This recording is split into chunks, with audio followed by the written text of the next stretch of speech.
दोस्तों, गुदा हमारे शरीर का एक बेहद ही महत्वपूर्ण और संवेदनशील अंग है। इसका जो प्रमुख कार्य है, इसका प्रमुख कार्य हमारे मल के निष्कासन को नियंत्रित करना और पाचन नली के थ्रू मल को बाहर निकालने में सहायता करना है। लेकिन अगर गुदा से संबंधित कोई भी परेशानी हो जाती है, पाइल्स, फिशर, फिस्टुला, तो हमारे शरीर की क्रिया प्रणाली बुरी तरीके से प्रभावित हो जाती है। वैसे तो इन बीमारियों का उपचार दवाओं के ज़रिए किया जा सकता है, लेकिन अगर किसी को गंभीर समस्या है, किसी को ग्रेड 3 पाइल्स हैं, ग्रेड 4 पाइल्स हैं या फिर फिस्टुला की दिक्कत है, तो उस कंडीशन में उसको सर्जरी कराने की आवश्यकता पड़ती है। सर्जरी कराना उसके लिए काफ़ी कष्टदायक होता है और सर्जरी की वजह से वो काफ़ी परेशान रहने लगता है। दोस्तों, वहीं आयुर्वेद में गुदा से संबंधित जितनी भी परेशानियां हैं, उनमें क्षारसूत्र थेरेपी को सबसे सर्वोत्तम और सबसे सरल थेरेपी बताया गया है।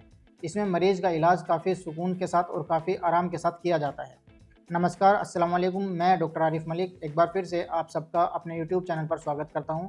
दोस्तों, आज की इस वीडियो में मैं आपको ये बताऊंगा कि क्षारसूत्र थेरेपी है क्या और क्षारसूत्र थेरेपी की क्या विशेषता है।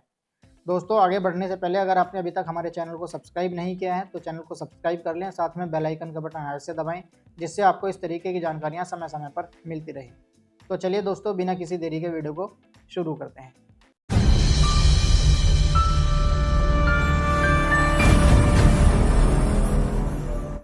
दोस्तों, यहाँ पर सबसे पहले बात कर लेते हैं कि क्षारसूत्र थेरेपी क्या है। दोस्तों, क्षारसूत्र थेरेपी एक आयुर्वेदिक पैरासर्जिकल थेरेपी है, जिसको ब्लडलेस थेरेपी भी कहा जाता है। इस थेरेपी के अंतर्गत पाइल्स का, फिशर का, फिस्टुला का क्षारसूत्र थेरेपी से इलाज किया जाता है। इसमें किसी भी तरीके के इंस्ट्रूमेंट की ज़रूरत नहीं पड़ती है। ये आयुर्वेद विज्ञान में बताए गए सबसे प्राचीन, प्राकृतिक और सुरक्षित थेरेपीज़ में से एक थेरेपी है। इसके लिए मरीज को किसी भी प्रकार के भर्ती होने की आवश्यकता नहीं होती है। अगर मरीज किसी ऑफिस में वर्किंग है या फिर कॉलेज में पढ़ता है, कुछ भी है, तो उसको किसी भी प्रकार की छुट्टी लेने की ज़रूरत नहीं होती है। वो पहले दिन ही सर्जरी करा के वापस अपने घर जा सकता है। इस चिकित्सा के थ्रू मरीज के जो पाइल्स हैं, फिशर है, फिस्टुला है, इनमें किसी भी प्रकार की कोई खून नहीं निकलता है, कोई दूसरी दिक्कत परेशानी नहीं होती है और इनका सुकून के साथ उपचार हो जाता है। दोस्तों, क्षार की जो प्रमुख विशेषता है, क्षार की प्रमुख विशेषता ये है कि ये किसी भी अंग को, शरीर के किसी भी अंग को क्षार के थ्रू शरीर से हटाने की क्षमता रखता है। दोस्तों, अब बात कर लेते हैं क्षारसूत्र थेरेपी की प्रक्रिया क्या है। दोस्तों, इसके लिए सबसे पहले हम आयुर्वेदिक जो मेडिकेटेड होती है उनको तैयार कर लेते हैं। उनको तैयार करने के बाद एक पक्का धागा लेते हैं और उस धागे पर 21 बार इन दवाइयों को लगाया जाता है। इसके बाद जब ये धागा बनकर तैयार हो जाता है तो इस धागे को सावधानीपूर्वक आपको पाइल्स के मस्सों में या फिर फिस्टुला का जो ट्रैक है उसमें बांधना होता है।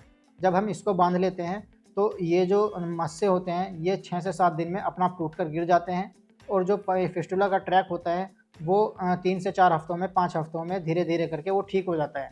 फिस्टुला के ट्रैक में हमें हर हफ्ते धागा चेंज करने की आवश्यकता होती है। इसके लिए हमें किसी भी प्रकार के कोई भी एनेस्थीसिया की ज़रूरत नहीं होती है।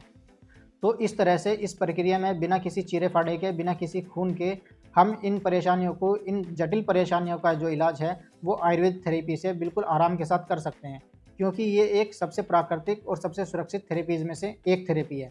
दोस्तों, अब बात कर लेते हैं कि क्षारसूत्र थेरेपी के फ़ायदे क्या हैं। दोस्तों, क्षारसूत्र थेरेपी के फ़ायदे यही हैं कि ये पाइल्स में, फिशर में, फिस्टुला में एक सर्वोत्तम थेरेपीज़ है।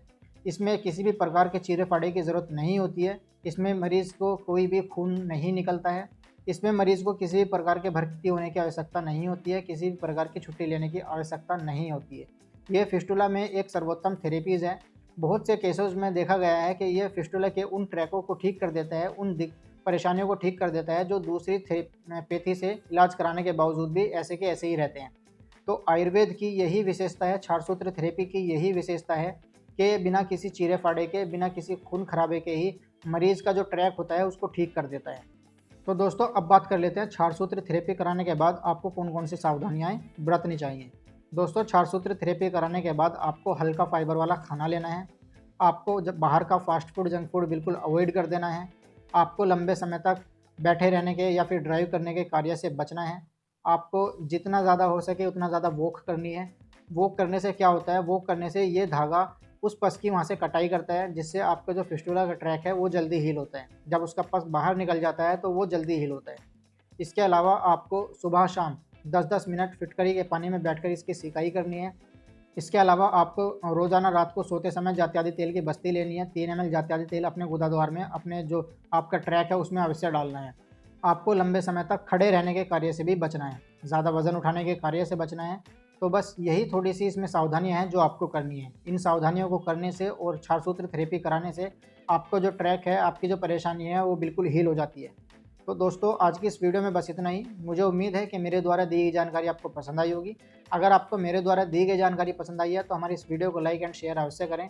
इसके साथ साथ अगर आपने अभी तक हमारे चैनल को सब्सक्राइब नहीं किया है तो चैनल को सब्सक्राइब कर लें, साथ में बेल आइकन का बटन अवश्य दबाएं, जिससे आपको इस तरीके की जानकारियाँ समय समय पर मिलती रहें। तो चलिए दोस्तों, मिलते हैं अगली वीडियो में, तब तक के लिए खुदा हाफिज़।